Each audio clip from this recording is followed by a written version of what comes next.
Jai Hind, Jai Bharat, and welcome to Dev Talks. This is Aadi. Tonight we ask a big question. What is surveillance? How accurate can it be? How much can you track? Can you track all the things all the time? Because a lot of things have been actually talked about from Kargil to Galwan, as what I had written, that there are always talks about gaps in intelligence. How do those gaps come about? What is the entire story? Let's understand a little technical aspect of it. For that, I have with me a Marshal G.S. Bedi. Sir, good evening, and thank you so much for coming back onto Dev Talks. Hello, Adi. Thank you very much for having me. I must compliment you. You know, your topics are very challenging. Your audience is extremely informed, and I find it very, very stimulating having conversation with you. And as Thank I you, sir. see from our last one, the kind of comments your audience throw or the kind of questions they throw, it's really, really very satisfying. I'm really looking forward to having this next conversation. Thank you very much. Thank you, sir. Let's have an interesting thing. But let's just begin and take a deep dive into it straight away.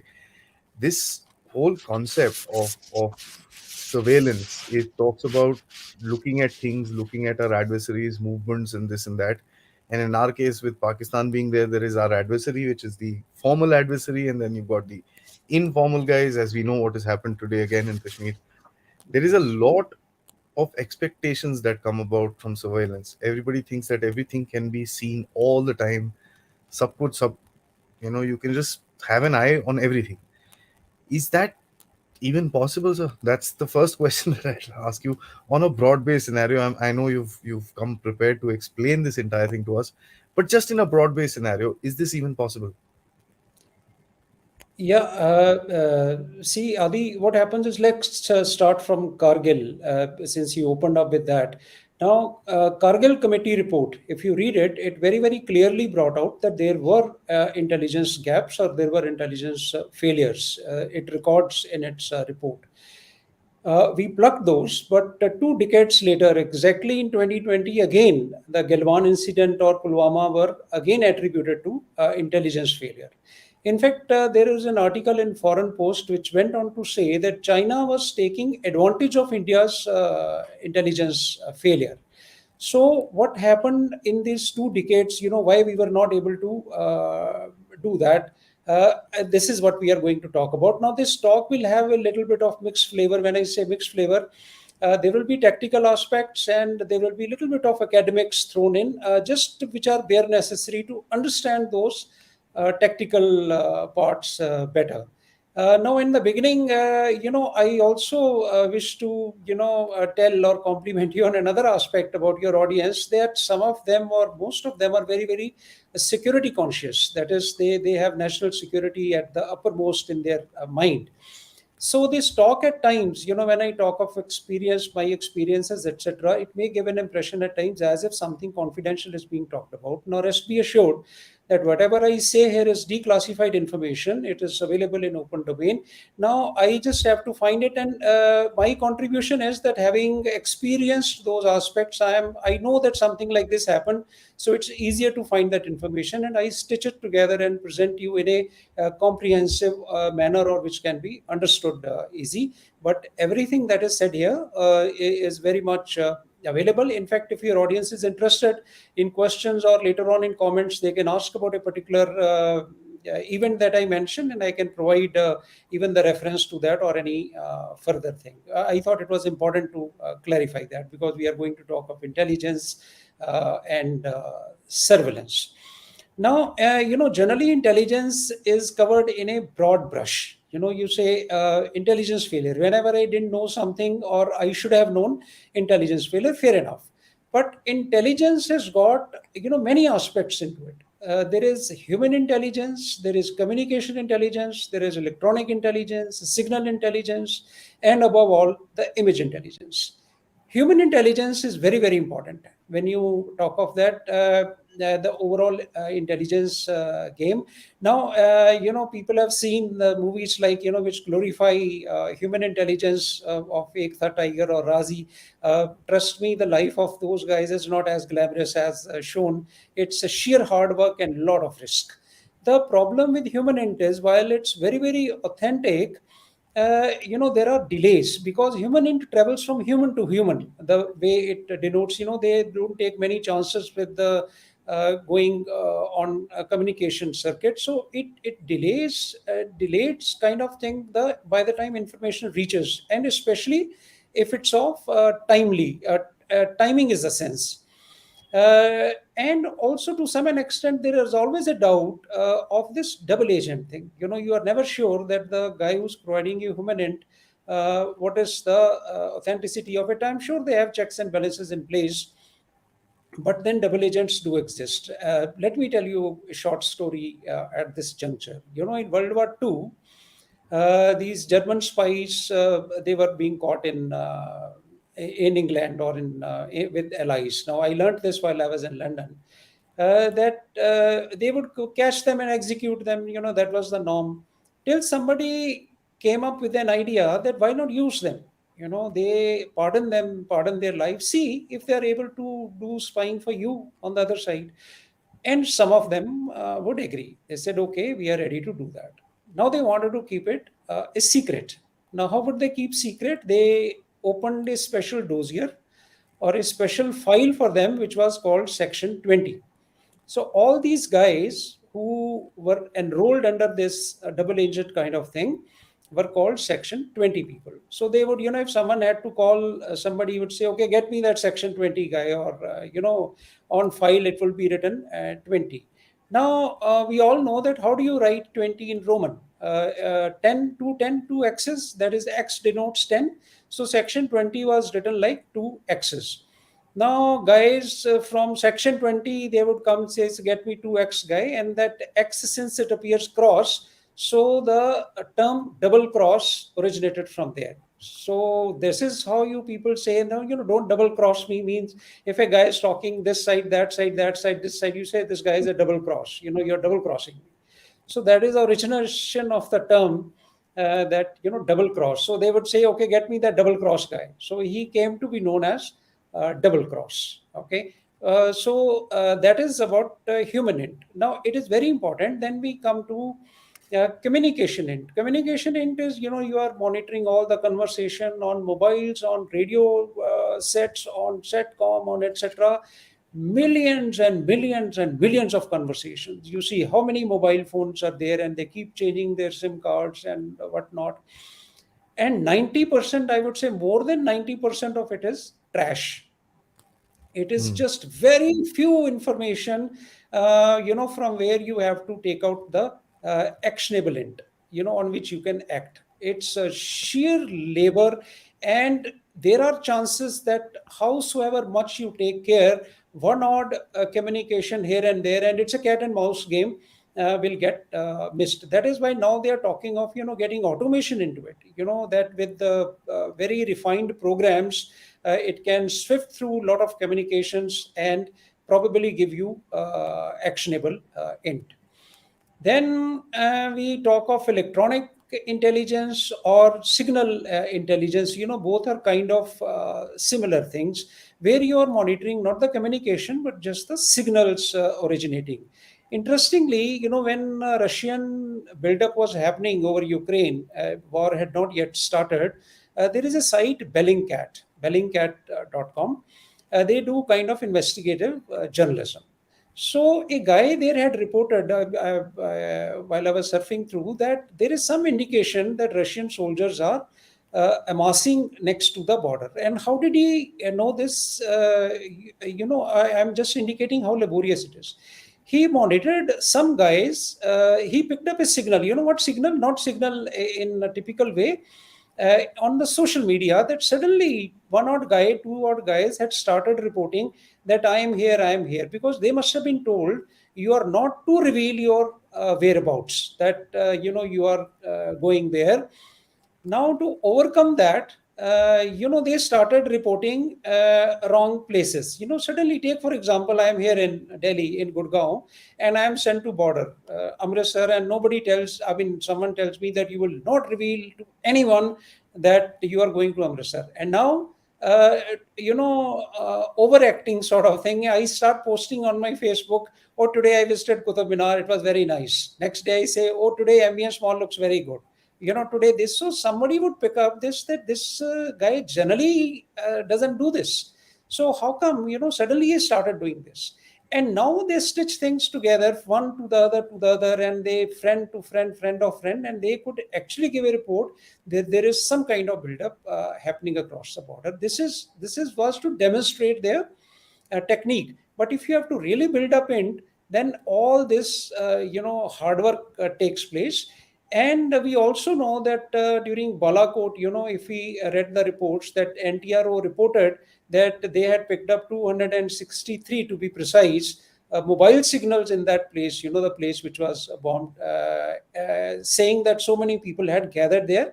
And there is a report in Indian Express which, in fact, divides these mobile phones into various categories, that what kind of people were there. 10 phones were of leaders. I'm sure somebody must have been tracking their numbers. And this is how that electronic or signal intelligence becomes important. Another aspect, signal intelligence, is that you pick up signals. Now let's come to tactical. I'm an Air Force guy. So let me give an example of a radar. For example, let's say radar has been deployed and I have to identify where is it deployed. So, a fighter aircraft or somebody with that ELENT or SIGINT pod, what we call, will go and he picks up, let's say, signal. Now, generally radars take care, they have emission policies, but then sometimes they have to talk. I mean, otherwise it won't be doing its job. So it has been brought there for a particular reason. So if it does not transmit at all, then it might as well not be there. So you have to catch that, moment when it is probably transmitting. So let's say an aircraft, wherever that pod is, on aircraft or on a UAV, it moves and it picks up a signal. Now it draws a line from that signal to that pod. So what happens is that radar is likely to be somewhere on that line. Now you move further and you will get another line. So you will see that intersection of these two lines will give you probable position of that radar being present there. And like this, multiple fixes would be taken, which will indicate that, okay, this is probably the position of radar. But now this has a one major limitation, that electronic waves or EM waves do not travel in straight line always. Hmm. They suffer refraction. Like you do a small experiment in a jug, full of water, drop a coin, and now try hitting straight with the straw. You will find that your straw will not go straight on the coin. It will be little left or right, because coin is actually not there where it is appearing to be. It is that refraction has taken place and you think it is lying there, but whereas it's not there. But what happens is that there is a circular error probable, in which you know that, okay, this is probably 10 by 10 kilometer area where this radar is likely to be. Second thing is, this radar could be mobile. It is possible Hmm. that today I have picked up and in another 6 to 8 hours it is actually not there where I think it is.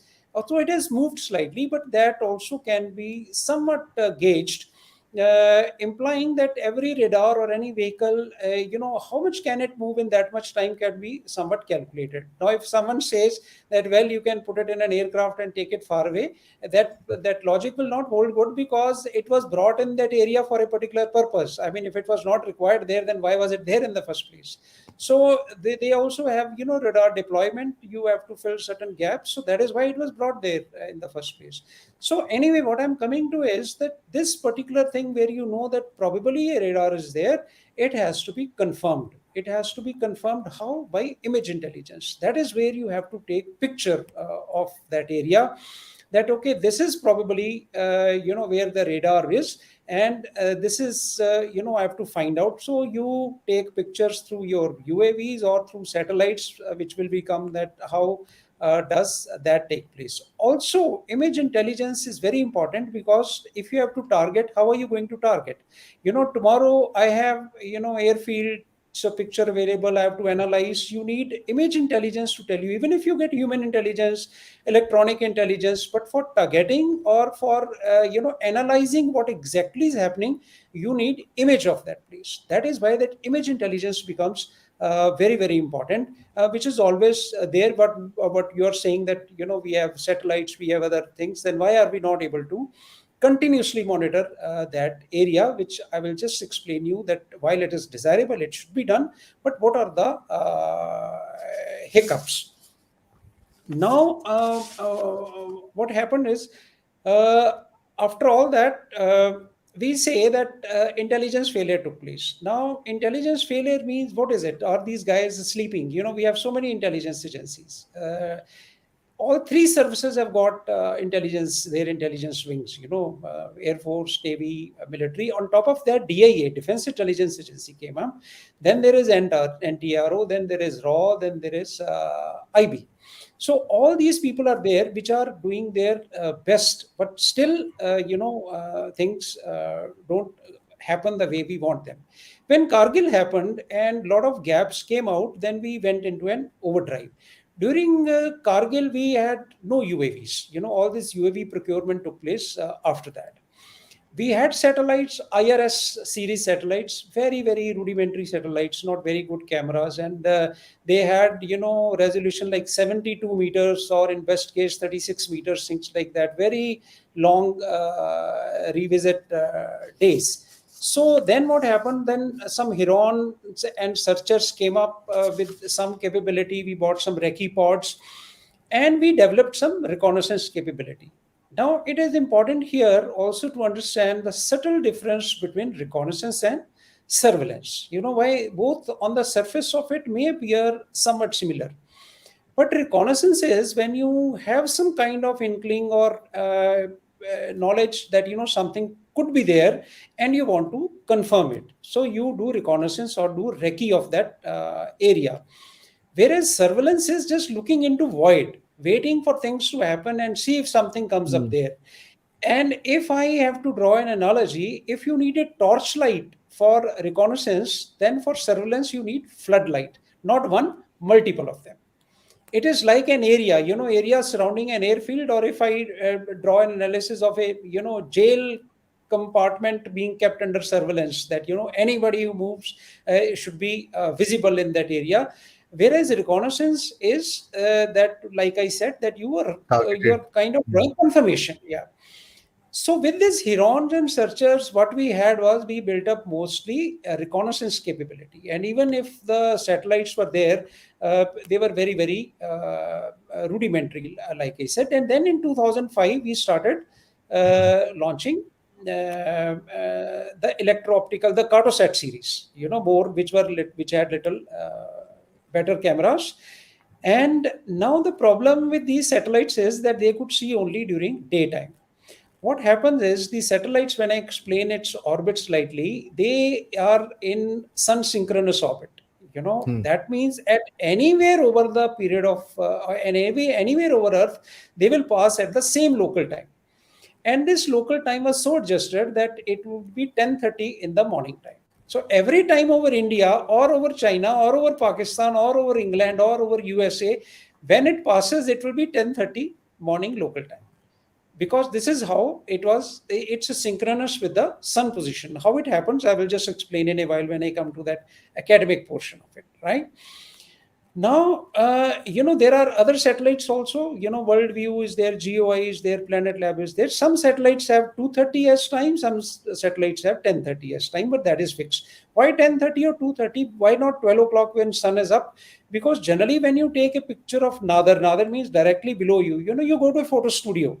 What does he do? He puts camera right in front of you, but where does he put the flashlight? Not behind him. He puts flashlight on like 10 o'clock or 2 o'clock kind of Hmm. position, Hmm. so Hmm. that the light is clearly falling on your face from where he can capture it, right? So similarly, the 10:30 sun position and 2:30 sun position is such that when you're taking picture right from above, it's decently, the ground is decently illuminated.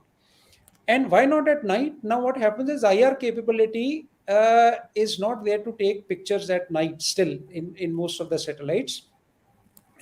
Why so? Because while IR is there in satellites, but that's more for cloud kind of, to get information, weather information, to measure, to see oceans, how are they behaving, how is the climate changing, but not for imaging purpose. Because the very fact how satellite is imaged, takes images, IR images, by gauging temperature difference between the body, which is happening, which is cooler part, which is hotter part, etc. And when it's at 800 kilometers in polar orbit, to gather that kind of temperature changes in a body is a challenge. So generally most of them are electro optical, means visual camera. Now, while you cannot see at night with these, how do you see at night? Then you have to see night. That is where you need radar imaging satellites. RISAT, what we call. Now, India launched RISAT 2 in 2009, and then RISAT 1 in 2012. And now we have RISAT 2, 1R or 2BR, like that, some more satellites. Now, one may think that why RISAT 2 in 2009 and why RISAT 1 in 2012? Does it make sense? There is a small story behind this also. What happened is, when India was developing this RISAT radar imaging, because we can't see at night was known.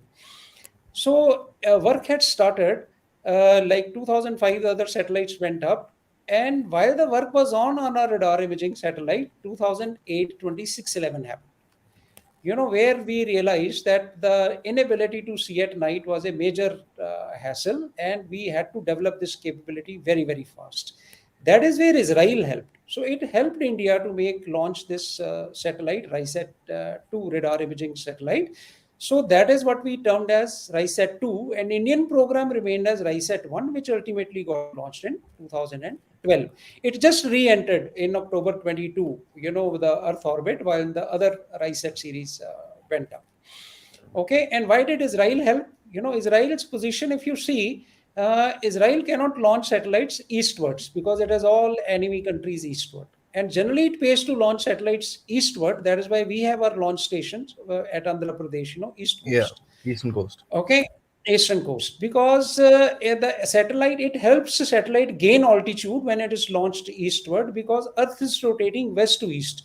So if you launch it westwards, the Earth is coming up to you continuously. So your apparent altitude will continue to reduce. But if you launch it eastwards, then Earth is moving away from you, the curvature of the Earth. So what happens is the satellite automatically gains altitude. So Israel wanted to launch its Texar with a little heavier load, which it could not launch eastward. So India had helped Israel to launch its Texar from our station, eastward, where he could send a little higher payload. So in gratification for that, it helped launch India radar satellite, our first RISAT satellite. They made it. Launch was by India through PSLV, but satellite, very, very crucial components were provided by Israel in the first one. So that is how we developed our radar imaging satellite, which could see now both in day and night. Now let's come to the real thing, that is a bit of tactical aspect. Now let me stop here for a while. Should you have any question up to here before I go to explaining that how does satellite work? Naini, so this is going perfect. I think we are. You can. Yeah, yeah, Yeah. absolutely. Okay. Okay. So now let's say what I'll do is I'll just put on a small presentation. Just can you see? Can you help me with that, Yes, sir. If Adi? you just go to One your, second. yeah, and yeah, okay. Okay. Can you see Yes, sir. the Yes, sir. slide? We are on. Okay. Ready. Yeah. So this is the orbit explained here. That is, SSO stands for Sun Synchronous Orbit. Now, Earth, everybody is familiar with. Can you see my this mouse moving? I mean, it will help me Yes, to sir. explain. Okay. So this is equator, and this 600 to 800 kilometers of altitude is where this satellite is going through. This is called LEO, low Earth Low Earth orbit. orbit. We have, low Earth orbit is generally at 600 to 800 kilometers, because this is from where the electro-optical camera can actually take some worthwhile images. So this satellite keeps going around the Earth by it is injected into orbit, and then it develops a sufficient centrifugal force to balance Earth's gravity. So it's gravity is pulling it towards Earth, and its centrifugal force is just about nudging it to balance it so that it continues goes around the earth. Okay. And how does it do? This is now, I will just show you the next animation, that how does satellite go. Okay. So this is one pass, this is second pass, this is third pass, and let's say this is fourth pass. Okay. Now what happens is, in this you have to just imagine that it was not satellite which is going from right to left. Satellite is at a fixed place. The Earth is moving from left to right. Does it make sense, Adi? I mean, Hmm. that if the satellite was here, and when by the time it next time came, it is this portion of the Earth which had come here actually, right? Correct. And Okay. I've shifted Hmm. the whole thing. And by the time the next pass came, then this portion of the Earth had come here. Okay. And so on and so forth. That is why when I said that every time this satellite comes here next, the by movement of the Earth, the local time changes, right? So by the time Hmm. the satellite is next there, the local time there would be same as it was earlier in the first orbit. So the rotation of the Earth is such that it continues to move at that direction. And what happens now in between? Do you see this 2,700 kilometers distance? Yes, sir. Now, the orbit time of each satellite or each orbit is about 97 minutes in our case, at 600 to 800, depending on these orbits are allotted to you by ITU. So now what happens is, by the time in 97 minutes or 96 minutes, whatever is the timing works out, the Earth moves about 2,700 kilometers to one side under it before the next pass. Okay, and by the time it comes again, it has moved another 2,700 kilometers. Now, circumference of the Earth is about 40,000 kilometers. You will notice that 40,000 kilometers and 2,700 kilometers are not, direct multiples of each other. It is not 40/20, right? So, with the result, what happens is that by the time this satellite comes again and again, when Earth completes its revolution, it is not exactly at the same place. Let's say you have a 4 by 2 tile, 4 feet wide tile, and I say that you have to put in some additional tiles into that, which are each 2 feet wide. So you will find that after every two tiles, you will intersect the original tile. With me, what I'm trying to say? Hmm. Absolutely, And sir. now, and if now this new tile, I make it 1.7 or I make it 2.1 or 2.3, you will find every second tile, it is slightly short of the joint of the two tiles, or it has overshot the joint of the two tiles. So now by the time you reach a place where it meets up the joint of the time, it will be hell of a lot later, right? Hmm. So you will Hmm. find that if that thing was instead of 2 feet wide, I made that on top of tile 1.9. It is after 76 tiles, that you will find that particular thing will come up. Okay. And this is in the meanwhile, this satellite covers about 600 kilometers between its different passes, which I'll just say what is next. So you will when we say that why can't I continuously watch the area, the fact is that by the time satellite is coming next time, the Earth has moved 2,700 kilometers to one side, right? And it has to rotate completely to come back again to the same position. That also not at the same position, it may be now left or right. Another thing which happens is, how does satellite take picture? It has CCD, CCD device, charge coupled device. What happens is it takes the pictures and absorbs. Now it can't continuously keep absorbing, it has to offload also. Again, Hmm. if I draw the analogy of let's say you have a computer, which is continuously streaming at 1 GB per second. Okay, take a case, it's continuously streaming, and you have a pen drive now, which is 10 GB worth. Now you plug in this pen drive, it takes in 10 GB of data. Now you have to take it off and put it in an offloading device, offloaded it and plug it again. Let's assume there is no time, spent in taking out or taking off. It's 10 seconds only. So you would find that by the time you plug in this pen drive again, 10 GB or 100 GB data would have flown past, right? Because you have taken 10 seconds and it's moving at, or 10 GB data would have flown past. So what happens is, this satellite, when it is moving like this, so if it has filmed from here to here and it's offloading data from here to here, it's gone blank. So the next time it can start operation is from here when it is offloaded its data. Or else I divide it in a way that, okay, you will film this much here, this much here, this much here. So all this has to be pre-planned, that okay, which is a particular area that I want to film. So if I have decided that I want to film this and this and this, now in between areas which are missed are going to be visible to you not immediately. They will be visible to you. How much time? I'll tell you. Okay, this is now one pass. And what does it show? I'll tell you. Now this shows day 9. The geometry that I have showed you, what happens is the Earth rotation and this timing of the orbit and Earth moving in between is such that when the satellite comes over the exact same path, let's call it Delhi. You know the what we have now, Kartavya path of Delhi. Okay, it's a straight line. Let's say it moved over that on day 1. The next time it's going to be exactly over that is day 9. So there is a 9 days gap you have in between before it can film the same. Hmm. We are talking about satellite. Hmm. Hmm. Okay. But now, how do we overcome this? What we do is, why these two paths are shown, that what I do is, this is day 1 and 9, another view, right? This is my area of interest. Then what I find is that on about 4th day, the satellite is quite close. 5th day it will cross over. It will not be here.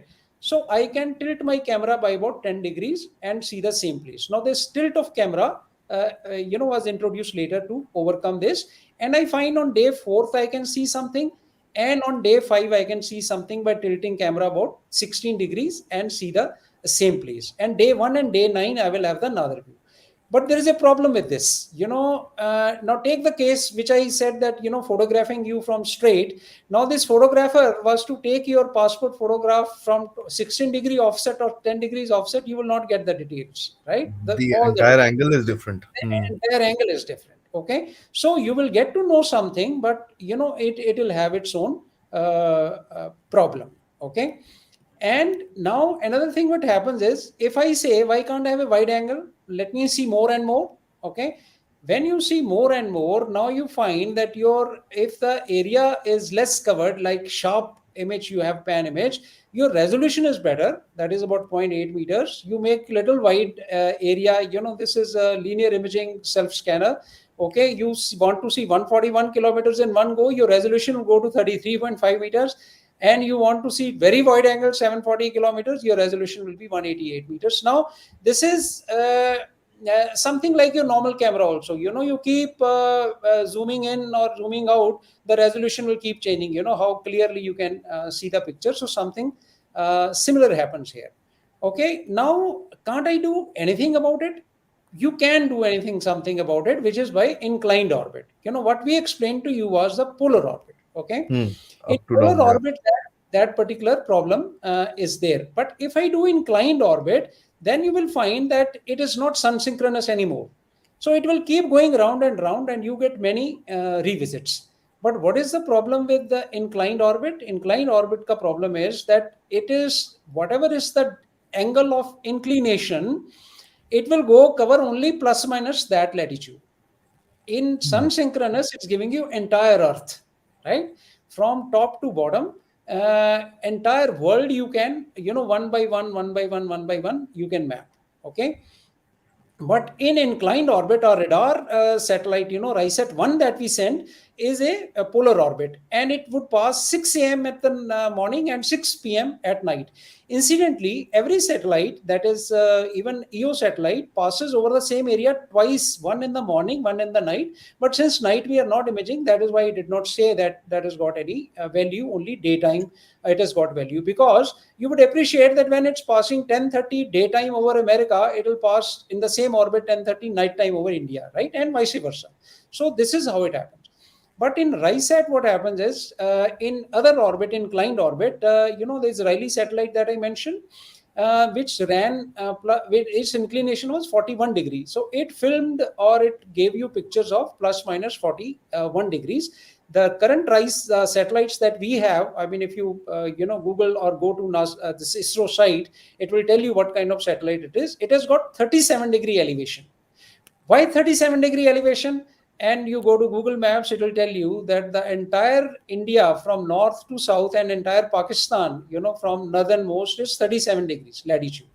Mhm. Okay, Pakistan is from about 23 degrees to latitude to 37 degrees, and India is about 5-6 degrees north to 37 degrees latitude. So our immediate area of interest is covered, but not much of China, because China, if you take Beijing coordinates, that is about 39 degrees latitude. Now, what is the problem with radar imaging satellite? Radar imaging satellite by its own will not give you much of information. It has to be Mm. corroborated with a real picture, imaging picture. Now, there are certain things which are not visible in EO, because you camera, probably the quality or the resolution, and you take radar image, it will give you very fine details, and now when you superimpose it on the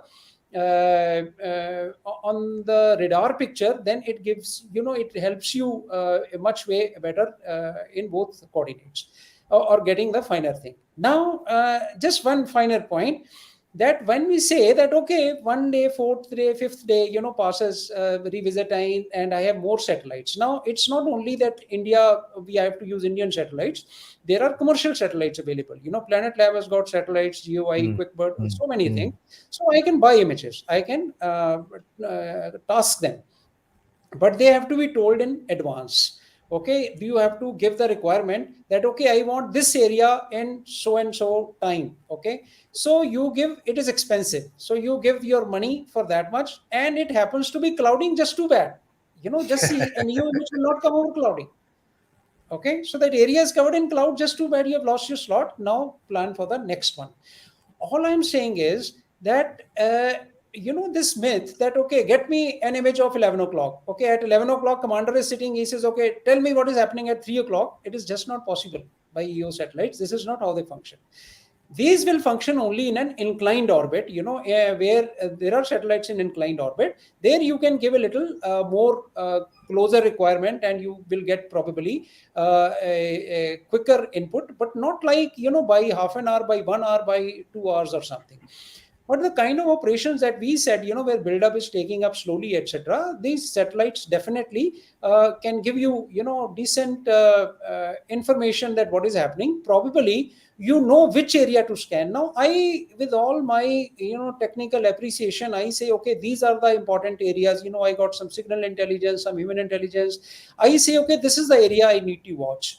And now you do not build up image just by one satellite pass. Why not one satellite pass? Now this satellite, incidentally is moving at close to 30,000 kilometers an hour, which is about 8 kilometers a second. That is a kind of speed it requires to build up the required centrifugal force to stay afloat in that orbit. 8 kilometers a second, you would appreciate that even if the timing, satellite timing or something goes out by 1/100th of a second, Mm. you will be out by 80 meters. Okay, I think we can come out of it and talk. I mean, this is all I had to explain here, and rest we can go there. Okay, are we visible? Yeah. Yes, sir. Thank you. Okay. So what happens is this satellite is moving now at almost 8 kilometers a second. So if the how do I know this is, how does GPS tell you that you are where you are? It is because this is what is being determined by satellite's position. That satellite is at a particular position, and with respect to that, this must be coordinates of that place. Okay, and if the timing, like I said, is out even by 100th of a second, or or even lesser, then you build in an error of 30-40 meters automatically. Mm. So how do I do that? Multiple passes are required. Overlays over overlay, overlays over overlay. Okay, another thing is your black and white pan image, what we call, okay, gives you the best resolution. You want to go into colored image, RGB, your resolution will reduce 3 times. It will give you good looking picture. And then that has to be what we call pan chromatic or pan sharpened image. That is where you combine these two images, you get clarity of a color image, and you get resolution of a black and white image. Mm. So all this, operations are done now. Millions and millions of images come. They have to be downloaded, given to right people. They sit and analyze, and they build up a picture. But still, the problems occur. Now, why when we talked about that, intelligence failure, there are two aspects. Like I brought out difference between reconnaissance and surveillance. Also, we have to understand the difference between intelligence failure and inadequate intelligence. Now, intelligence failure, I would say that probably when you have the resources and you did not use them, or you had the inputs but you did not, work enough to draw the required inputs out of them. So you say it is intelligence failure. Inadequate intelligence would be that probably you do not have enough resources. To the best of your appreciation, you try to build up a picture from the available places, and it was just too bad that you could not get that continuous surveillance part of it. So there is a case of inadequate intelligence.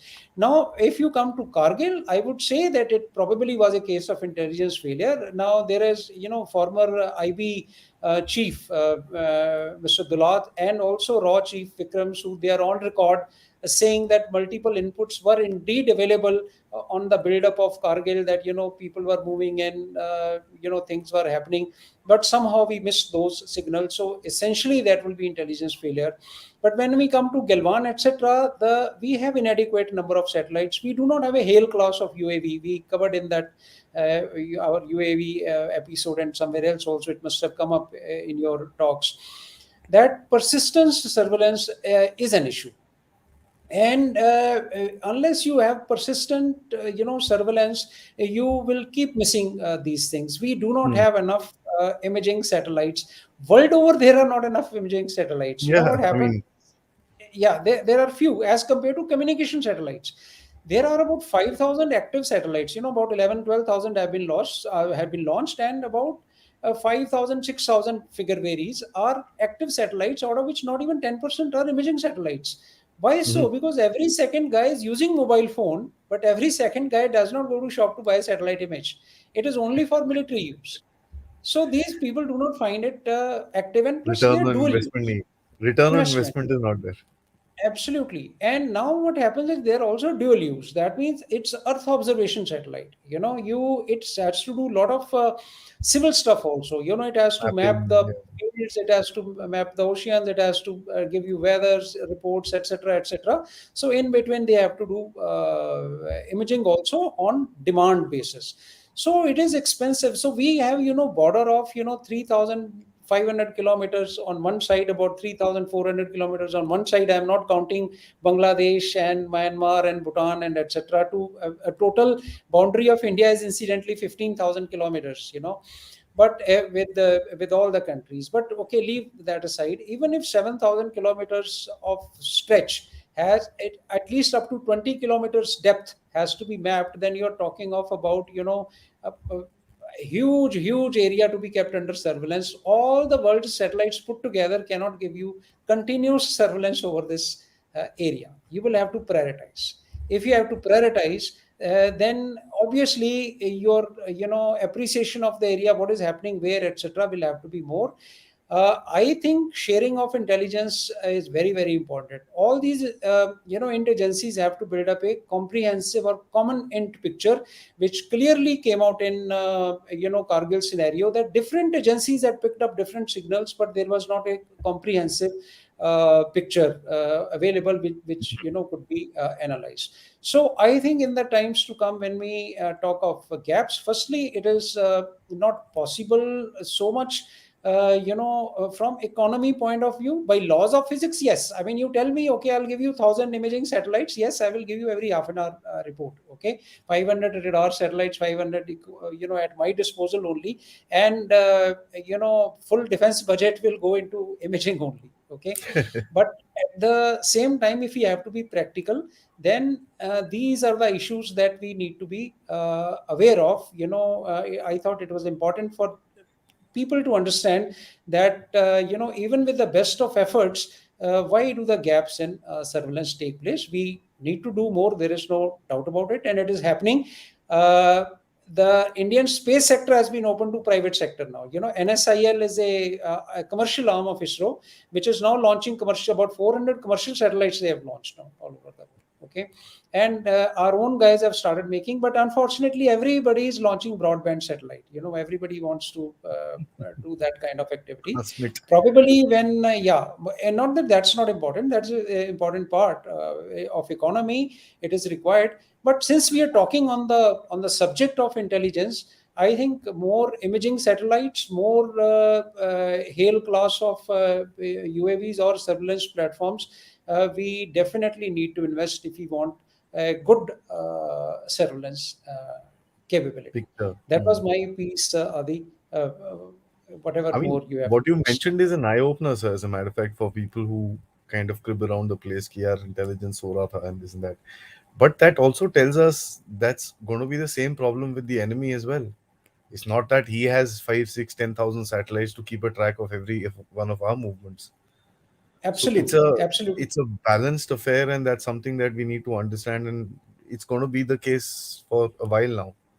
For even for, let's say, I mean, if we pinpoint it's, let's say, for China, it's a big thing. China, yes, it is a big thing. China has been a little more aggressive, like we saw last time also. They have a China's high resolution Earth observation system. They call it a system, which is a combination of their balloons. We all saw what are they doing with balloons. Okay, their balloons, UAVs, satellites. They have about 25 of them. About imaging satellites, as you see information available. Probably more than dedicated USA imaging satellites, because it depends a lot on the other people Need doing and stuff. yeah. Hmm. Yeah, and now and China probably has to depend on its own resources. But it is a very important aspect that when the army or when people plan their moves or they plan to do something, etc., the satellite silence periods are taken into account. That when should you do something that it is not picked up by satellites. I mean, case in point is we did manage to have Buddha is laughing, without anybody picking it up. Yeah, I mean, the biggest thing is that, yeah, So 1999. when yeah, so when you wanted to do it, I mean, all those cares were taken. That nothing is picked up now. That was few, I mean, some decade years ago. But the fact is, similar kind of approach is necessary, that you can hide things, the moves, but permanent builds up definitely needs more attention. So that is one. Second thing is that with the kind of larger threat that you see today with China, at least it's two large sectors where the threat, and I'm just going to broadly define them. You can put them into small, small sectors after that, but the northern sector and the eastern sector. Now, there will be obviously a whole lot of, I mean, I could imagine telephones ringing in the, ISR, I don't know what's the structure, but ISR agency or the DIA or wherever, कि यार इसका बताओ उसका बताओ उसका बताओ what's happening here, what's happening there, what's happening here, इसका एक division वहां पर है, उसका कुछ movement है कि नहीं. There'll be a lot of flurry of activity. Now that also calls for a lot of balancing, and it'll be the same again for the enemy as well. It's not that he can keep two satellites geosynchronous pointed towards India all the time. He can't do that. I mean, so Yeah, what's the solution? The solution will never be, one will never be able to achieve the numbers of satellite. What is the solution to this yeah. This gamble of? geosynchronous satellite that you mentioned, Adi, that is at 40,000 kilometers. Yes, sir. I'm Okay. just saying. I mean, it's not that somebody So can just fix a satellite on a particular yeah, area. yeah. It is not It- that. yeah. It comes, it'll have to be even this inclined orbit that I mentioned. That satellite over your country or over a place can probably do 5 6 passes in a day. That Hmm. there are gaps available, and you have to learn your camouflage techniques now. All that we are saying, you see, we are now not getting into specific tactics. But Hmm. what happens is you have to cater for it. Now you cannot close your eyes on it, thinking, like, our famous saying goes that, oh, you can't close your eyes thinking that cat will pass away. Okay, it will not pass away, it is there to watch you. So you have to continuously be almost paranoid about this intelligence kind of thing, that everybody is out to take out things from you either way. Don't we, I mean, cyber, take the case of cyber. Don't we give so many things to people that do this, but still frauds happen, people get Yeah, yeah. cheated on the banking things, because you don't take simple precautions, because it is laborious to do that. You think it is, why do that? Nothing will happen to me. People take wrong side traffic to travel, to avoid traveling another 500 meters to take the U-turn, because they think it can't happen to me. Nothing will happen to me. Okay, similarly, for convenience, I have to work more. When you have to avoid yourself, yeah, that old saying that more you sweat in peace, less you bleed and more, I think is a universal saying. And you don't spend time where you need to spend time, and you fritter away time. There is a famous lesson in golf, what they say, people who are learning, good teachers will tell them that, it is walk faster between the shots and take your time at the shot. Invariably people, they loiter around, chit chatting till the ball, and then they have very little time to play the ball, and that is why they don't play well. But just an analogy. So what happens is, we need to work in such a manner that my preparation should be such that when I have to do certain things, certain movement, etc., it is so well planned, and I have everything into consideration. Where are his surveillance platforms, what time is UAV gets airborne, what time the satellite is likely to pass over me, what activity I need to do. It is laborious. Now, for all you know, I know, let's say that I'm getting gap between 3 hours and 3 o'clock and 4 o'clock. So be it, I need to do that activity between 3 and 4 o'clock. I mean, how much analogy can you drive? Escape from Alcatraz, you've seen movie. That guy makes a tunnel in the jail. What does he do? There's a guard moving every time, like a satellite pass outside. He just finds gap between his movement. When is he going to cross his cell? He finds that gap in between and is digging the tunnel. It's that laborious when you have to plan. It's something like that, that you have to see that when are people likely to watch you. And it is not 24/7, not possible for anyone to do that. So when you have to do something important, I think you have to take care of that. Good people must be doing that. That's, I mean, see, that's the whole thing, the whole perception, and especially I would actually blame movies for this factor that everybody's, oh, just, call the satellite teen to Yeah, photo leke, हाँ yeah, ji, okay, here is the yeah, thing, target hit. it's yeah, it's it's yeah, like it's made to be a very sorted process ki ye ho jata hai sab kuch. The yeah. Sir, there are a few questions that I would like to take up. As a matter of fact, I'd like to say this, Naveen. The second question you asked, I wanted to ask. So there's one uh, viewer who was asked the question I wanted to. So I am at a lack of that. I'd Uh-huh. let him actually take that question up with you, sir. So let's get into some questions and this thing, sir. But one main thing that I'd like to ask before this thing, and just a short answer for that is, from your end, is that when you're talking about actually looking at a particular location, there is just so many things which are happening. There will also be another angle of prioritizing which area to look first. Of course, of course. That is a continuous, appreciation. That is where your training comes in, or that is where Yeah, how much hard work have you put in studying. That, it's not gamble. So it's not that tomorrow somebody gives me two areas and says, "Okay, sir, where should we look?" And now I just, either toss a coin, or to the best of my knowledge, I said, "Okay, let's look there." That is playing gamble. It may pay off, mm, it may not pay off. Okay, but there needs to be appreciation. That means you need to have worked towards it by analyzing various factors and reached a conclusion that as to why it is important to look at a particular area, and more frequently, prioritize areas and prioritize the frequency, that how quickly I need to look at that place, where can what can happen, where, it is depending on the type of activity that is yeah, taking place. If I find that something, is like we said, mobile radars or something, if I have to very pinpoint or know the, let's say enemy radar is troubling me hell of a lot, I need to take it out. Now I need a little faster int report on that, that what is happening. But if there is a building coming up, I want to see that, okay, is there some hangar coming up there, or is there something else happening, that probably that can get a little lower priority on frequency. Okay, but I need to keep watching as to what is happening.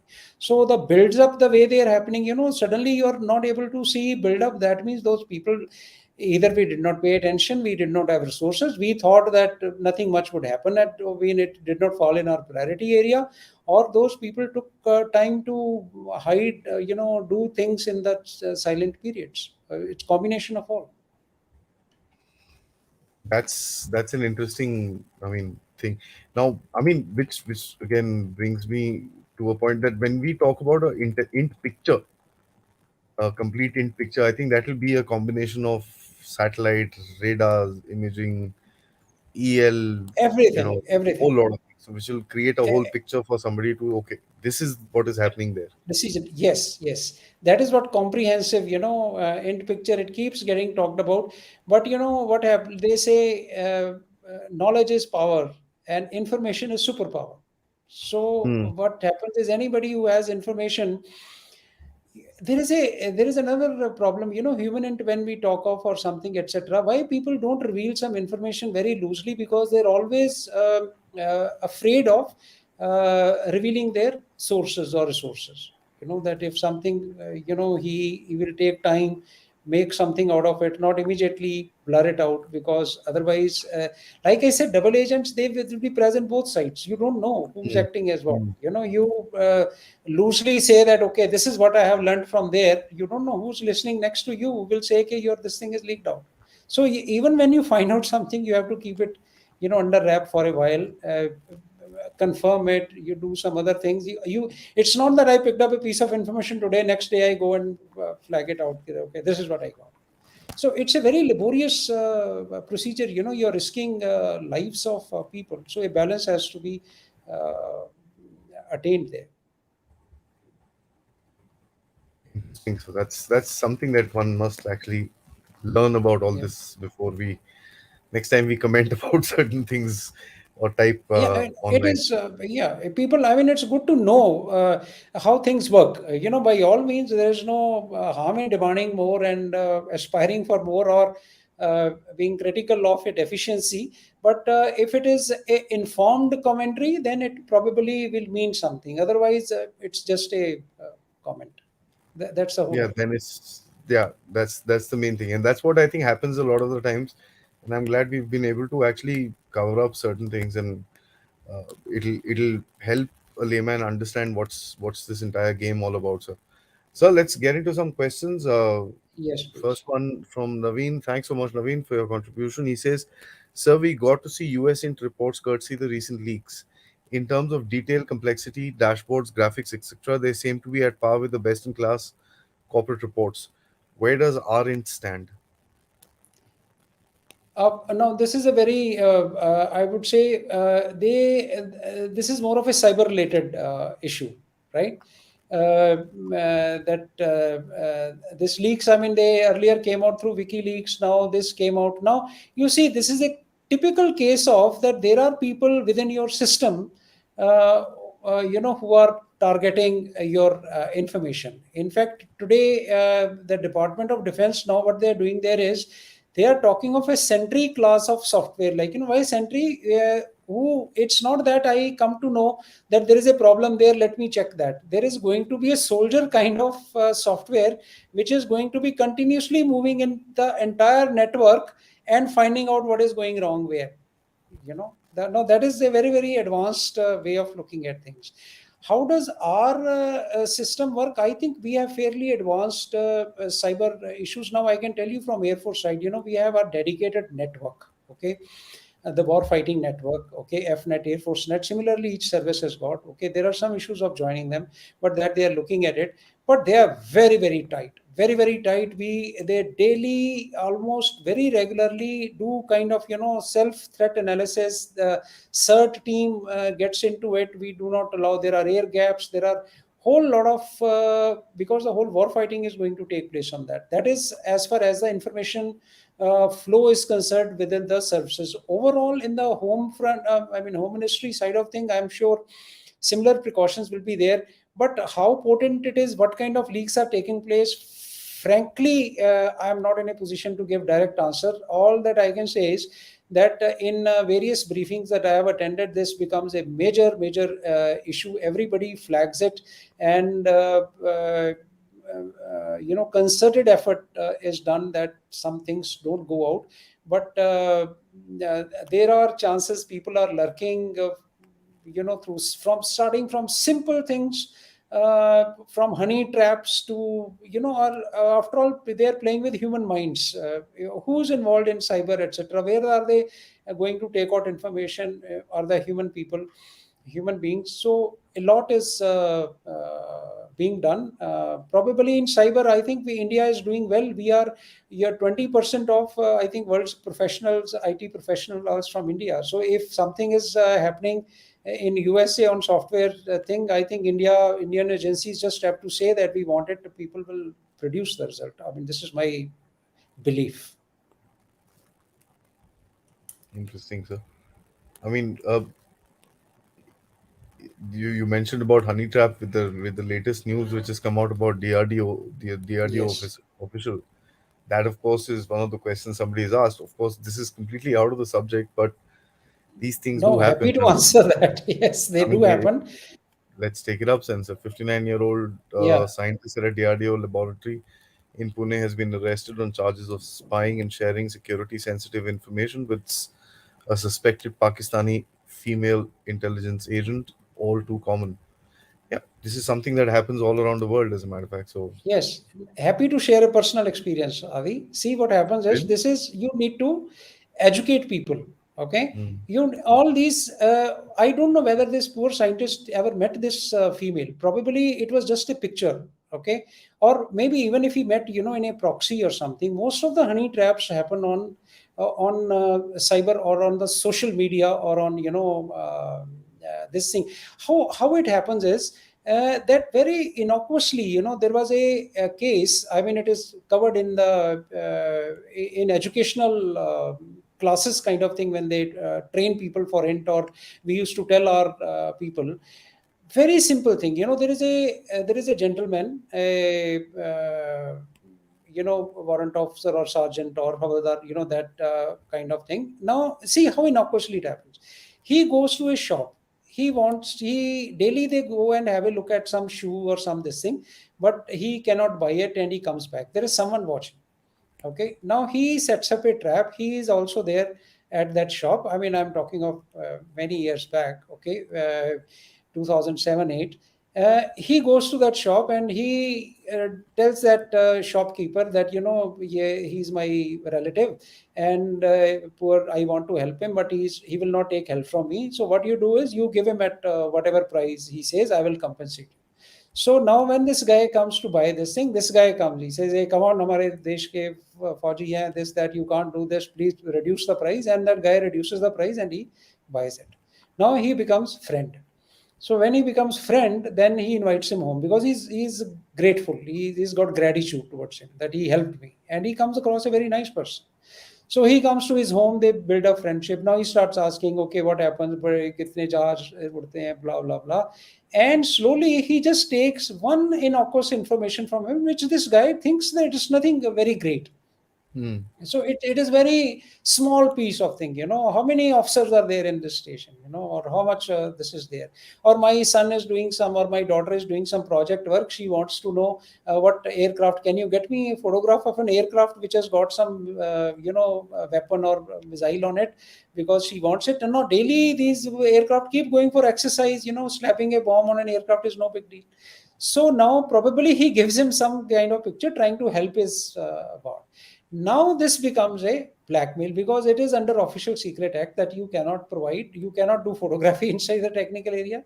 You cannot provide this information to anyone. And now they keep getting him deeper and deeper, saying that, okay, see, we have got this picture of yours now. Give me little more information. Okay, can you get me today's flying program?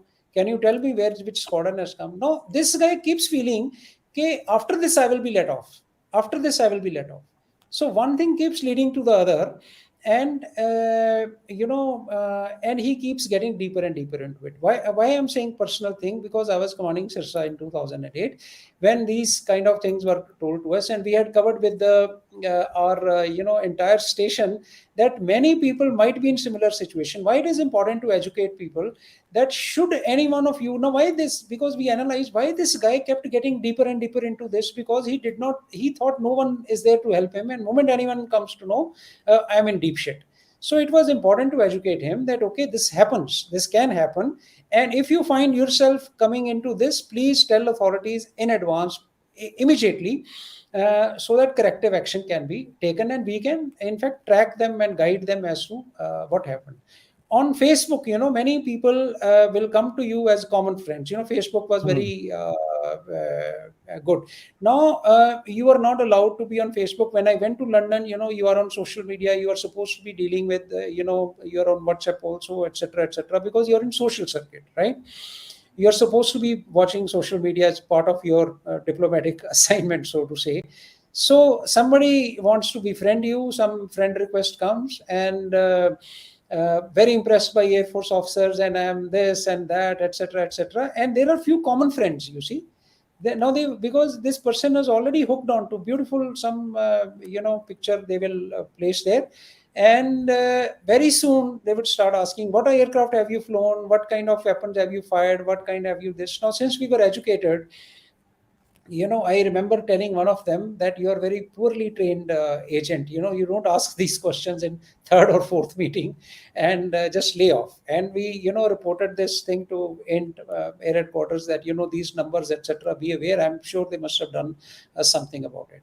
So this honey trap, there are many cases. Our Air Force officers also, came into trouble. There was naval war room leak case, if you remember, happened, where people just innocuously get drawn into it because they play with the human emotions, human weaknesses, etc. The only way is to educate people that this can happen, and okay, if you get trapped or something, just let it out in the very beginning. I think it will be a great service to even the people who are listening, or people who listen. They find they need to sensitize people around them that should there be anyone in this kind of situation, it is better to come out and tell. It will be better service to the nation rather than you getting caught. You see, there is a difference between the two. You reporting an incident and you getting caught are two different things. Then if you are caught, then you are in trouble. Interestingly, what you said brings out a very very important point. People getting caught. That Yeah, means there is a counterintelligence also which is of happening, and course, it's very much in of play. course, it's very So much in the place. good part about all these people getting caught is that you know the networks. You're trying to clamp it down. Of course, somebody takes a step forward sometimes, and you take some step forward sometimes. So it's a cat and Yes. mouse game. I mean, this is something that is happening, and I just the sheer factor This that is like, if I can draw another analogy, this is like typically like cancer. You don't come to know when it is brewing. Unfortunately, you come to know when it is full blown. So it becomes beyond redemption now. So the this former. particular, social media contact with somebody is not a crime, right? So who will doubt anyone if someone has a friend and they are chatting normally? And but problem is, by the time it comes on the radar of these counter agencies or something, the fair amount of damage is already done, I mean, and that is where there is no escape. you see the story of the double agents Kim Philby and the Cambridge Five. I Yeah, mean, these guys were in the top end of British intelligence. They were heading the Soviet anti-Soviet desks and spying from the Soviet Union on the same time. The American I, chief of the CIA, again, of the head of the Soviet division, was caught spying for the Soviet Union, and he did that for 35 years. absolutely. This is, I mean, there This are happened. great stories on that. On human entangle, there are many, many things. Yeah, yeah, Yeah. absolutely. Naveen, thanks so much for your contribution. Sir, in the last session, you spoke about a relative parity with regards to China. With increasing alliances we are part of, we are seeing intelligence sharing aspect. This was the question I wanted to ask you. Does this bring us to any parity in terms of int? This Eh, combined with another question that came up, sir. I'll take these two together, which yeah. talks about any truth to the recent US report that their intelligence helped us counter the Yangtze clash last December. Say again the last part. They helped us. The one, Uh, okay, the Galwan like Nanjing. incident, which. Hmm. See what happens is this was reported. Even I wanted to say they initially reported their newspapers like Guardian or New York Times, etc. They reported that USA helped avert a similar kind of incident, a Galwan like incident with their intelligence. But what happens is when US authorities were contacted, they refuted it. You know that every newspaper report they said no, we didn't do any of this song. But initially we do have BECA, basic exchange coordination arrangement or something like that. I think that's a full form of that. Okay, that kind of arrangement is there with USA, in which the in basic information or any kind of this thing is shared. I mean, of any mutual interest. Similarly, that is why these alliances are formed, like Quad or such things where there are. Information sharing that for the betterment, not for typically for bad things, but okay, we are friends, we are friends with each other. Should something wrong is likely to happen to you, then I will give you that information. Whether this now this is because there is a controversy on this information, I won't be able to say. Initially it was reported that that information did help, but when you probe further, I mean, read some reports in Times of India, etc., then I mean, US authorities declined it. So I don't know Yeah. what exactly is the truth. So in this age of super advanced mapping, ISR and ISR tech and satellites, how do we secretly build our critical infrastructure like ammo dumps and missile silos away from the eyes of enemies? Yeah, it is That's difficult. I think we spoke about it. You will have to take measures. You will have to, uh, plan some camouflage.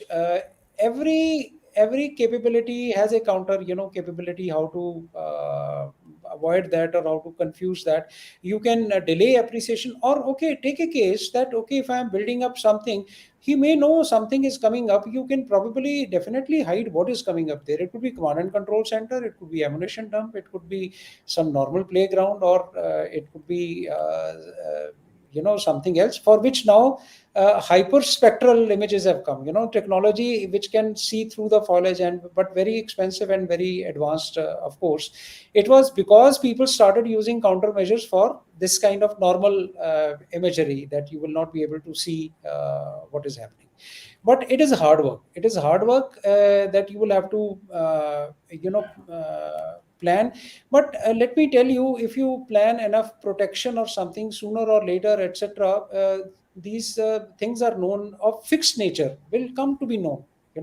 There is no real you cannot keep something continuously under hiding, in my opinion. What is more important is things which are of temporary nature. Your build up, you're getting together at a place, your access of movement, your typical uh,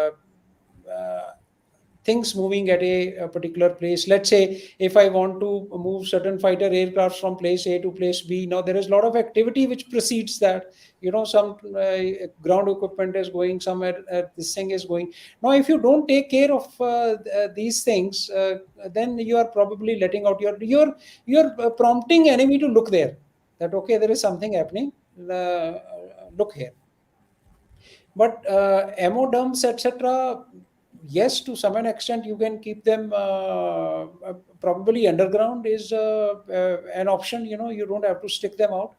More underground construction will be of essence. So if you start digging, you don't know it's a yeah, metro station coming up, or a ammo dump coming up, or a command control center coming up. What is coming up?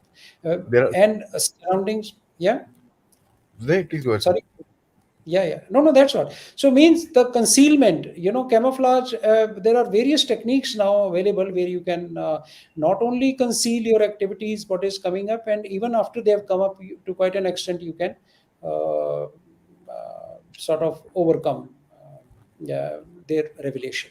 Last two questions, and then I'll kind of combine two, three questions because they're on the same lines. Okay. One talks about uh, will AI help go through images received from satellite with preset parameters and objectives? Your view on it. So there's one about this. Then there is another question again about The same thing, do you see a threat using generative technology such as chat GPT to build up such images?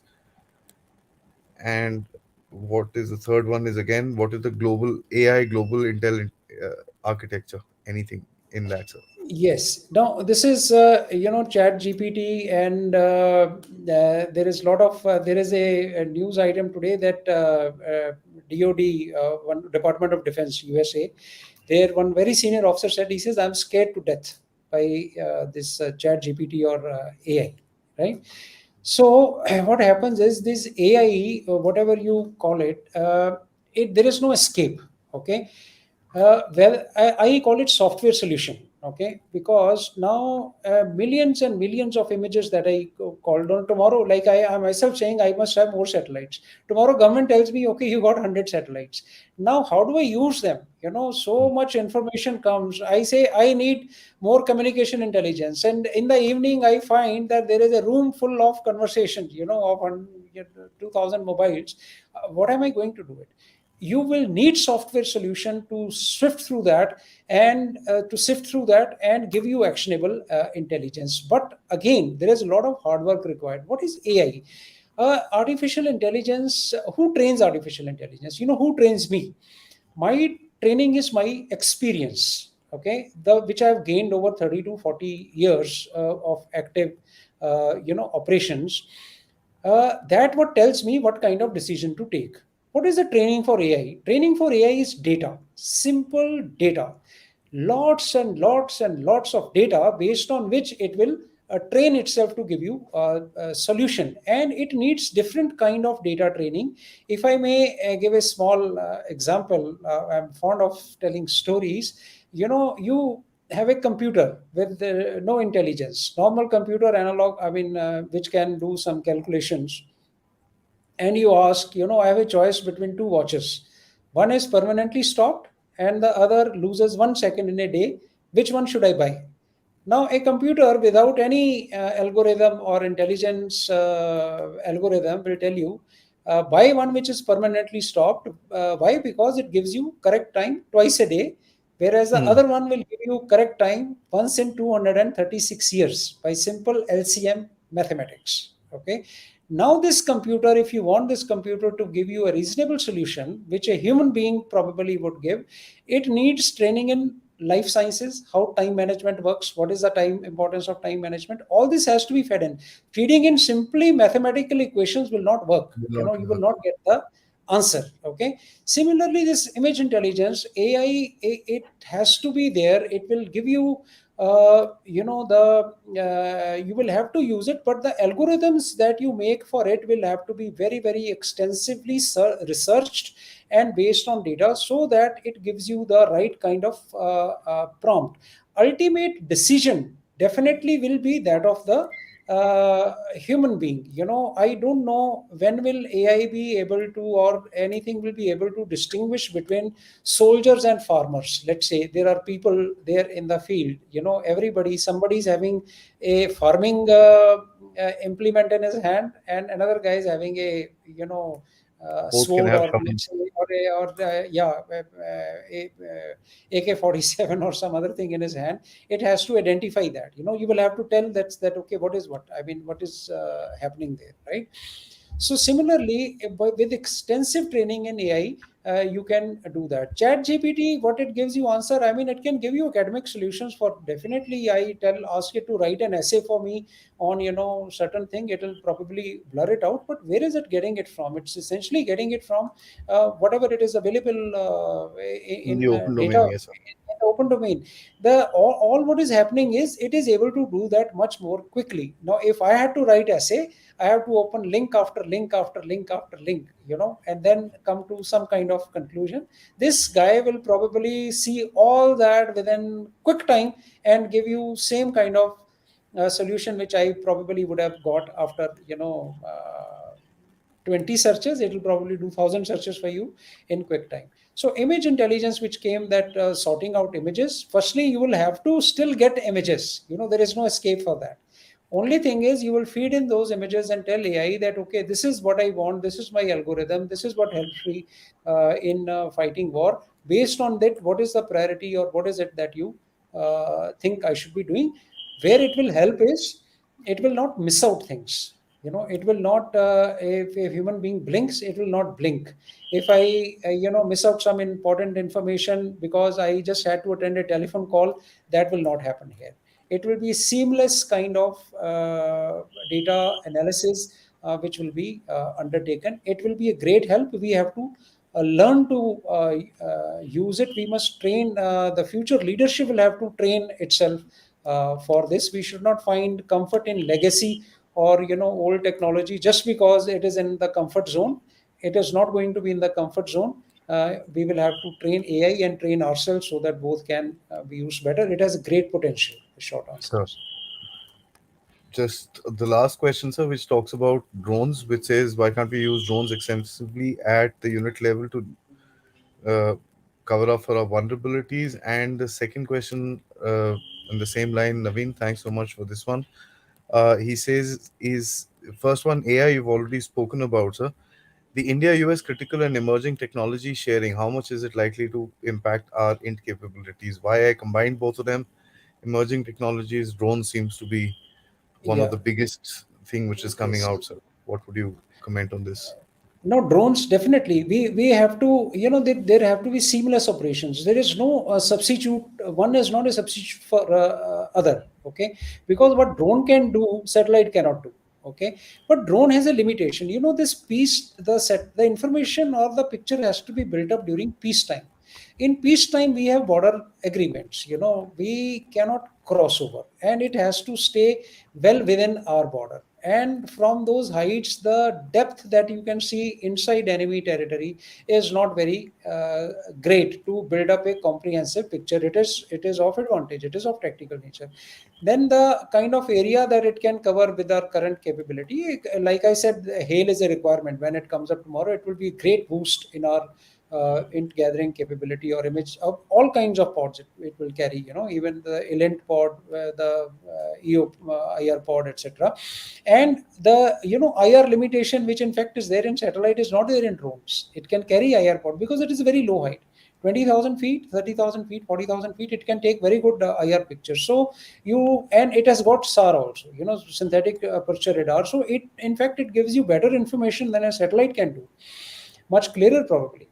But the time or the depth is important, that it will not be able to do that. Then, not only this, the fighter aircrafts, they also carry recce pods. But then what happens is there are limited number of them. Probably in wartime, they will not be able to provide that kind of information. But these Mhm. drones, which the aspect is very important during operations. The kind of gaps that we have seen, the information will come after satellites. You probably will not be able to progress the war based on satellite quick informations. Then you will need these drones. Okay, there was an experiment done. You all have heard about Shahids.